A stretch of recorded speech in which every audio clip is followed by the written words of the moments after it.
Hi, I'm Lou, another episode of My Car Story. We're here at the Indianapolis Motor Speedway, the 100th running of the Indianapolis, so that anniversary. I'm here with Mike. Hey, Mike McKinney. Mike McKinney, and Mike's got several cars here, and not only that, but the treat today is we're going to do what with this one? We're going to fire this one up for everybody. Fire this one up for everybody. You don't get to see that every day. Let me grab the camera as I usually do. Let's look at some of the details. So Mike, first of all, what are we firing up today? What kind of car is this? This is a 1967 Vollstedt, built by Vollstedt, who was the first, he was a car builder in the 60s and 70s. He brought Janet Guthrie, who was the first woman to run at the Speedway. In fact, she's here this weekend. Okay. This car was one of his favorite cars. It ran at the Speedway 3 times, gave him his best finish in 1969 with Larry Dixon in 9th. But it was real famous for running a number of very well-known drivers. Cale Yarborough, NASCAR champion, Daytona 500 champion, drove this in 1967 at the race here. Had other legendary drivers drive it over the years. But probably its most famous and the most significant driver was Jimmy Clark. This is the only car that Jimmy, non-Lotus open wheel car that Jimmy ever drove. Wow. This is the last Indy car that Jimmy competed in before he was killed in 1968. It had Jimmy and Rolla had a very, developed this car over that time.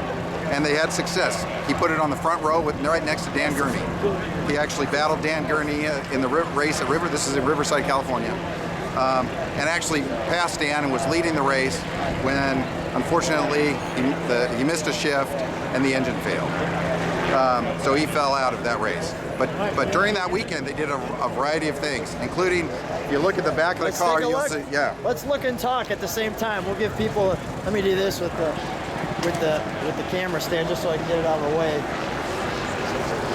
Thanks. All right, so one of the unique things they did then, if you notice that piece of aluminum on the back of that car. Yeah. Let me get an overall shot of the car for just a minute so people can kind of take in what we're looking at here. At Indy, it's an aluminum monocoque chassis, so it has there's no steel frame. It's a stress skin aluminum, both inside and outside, to provide the structural strength for it. Let me show people the front real quick, just so they. It has a Ford 4-cam engine in it, which was a specific engine built by Ford Motor Company to win the Indy 500. Same type of engine that Jimmy Clark won the 1965 Indy 500 in.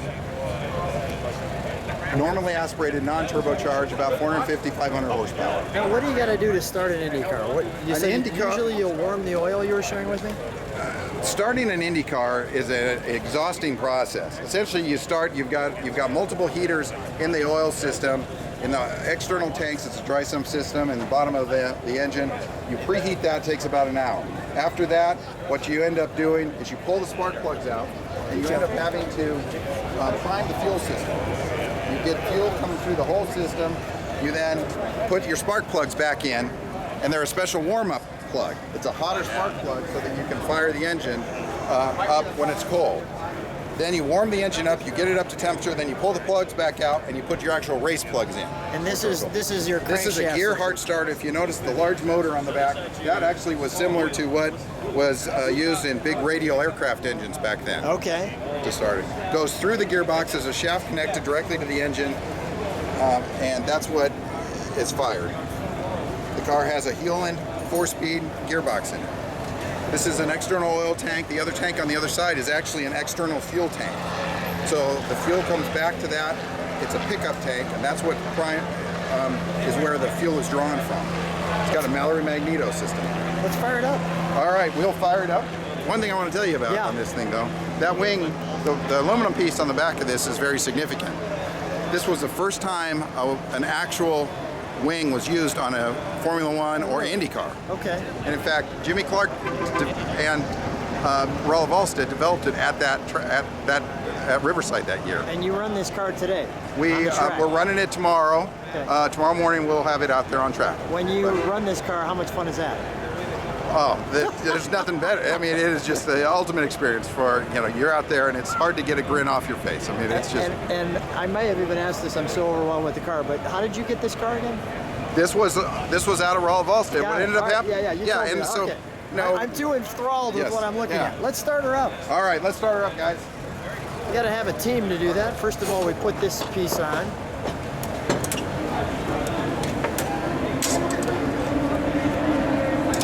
That's to protect the crew member. When it fires up, it likes to spit flame and fire.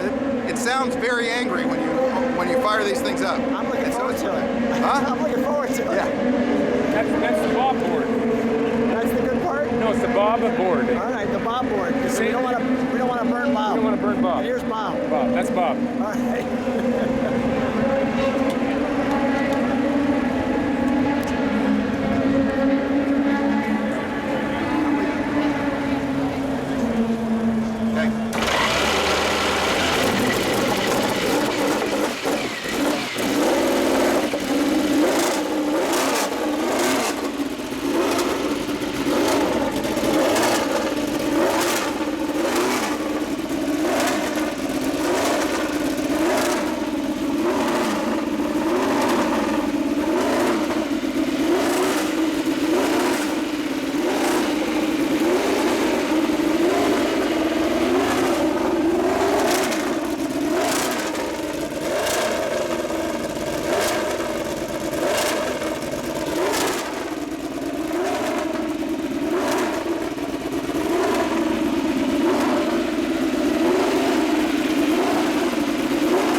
Yeah. It wants to eat somebody. It wants to eat somebody. Holy crap.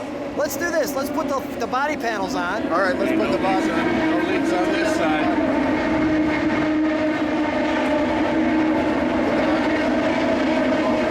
Wow.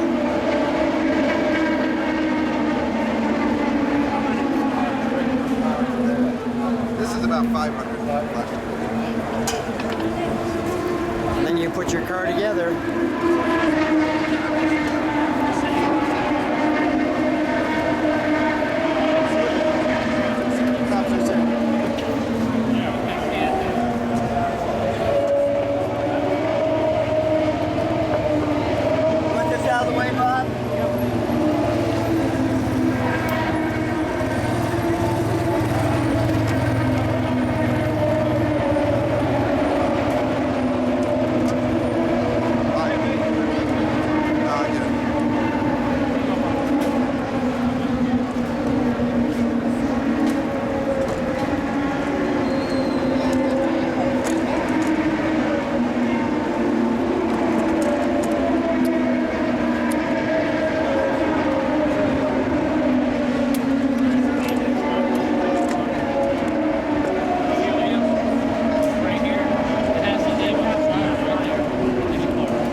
After Jimmy drove this at Riverside, he went back to tell Colin Chapman about it at Lotus. And he told him, hey, this thing really works. And Colin didn't believe him. So the urban legend is he took a piece of helicopter rotor blade and had him ride around with him in a Cortina over at Silverstone and tried to hold it straight. And obviously he discovered the benefits of having that there.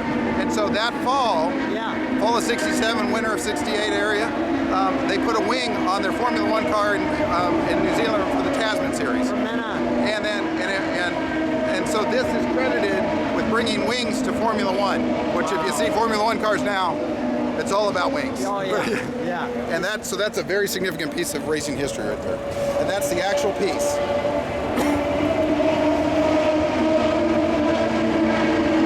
Tragically, Jimmy was killed in April of 1968. And so this was the last car that he ever competed in, the Indy car he competed in.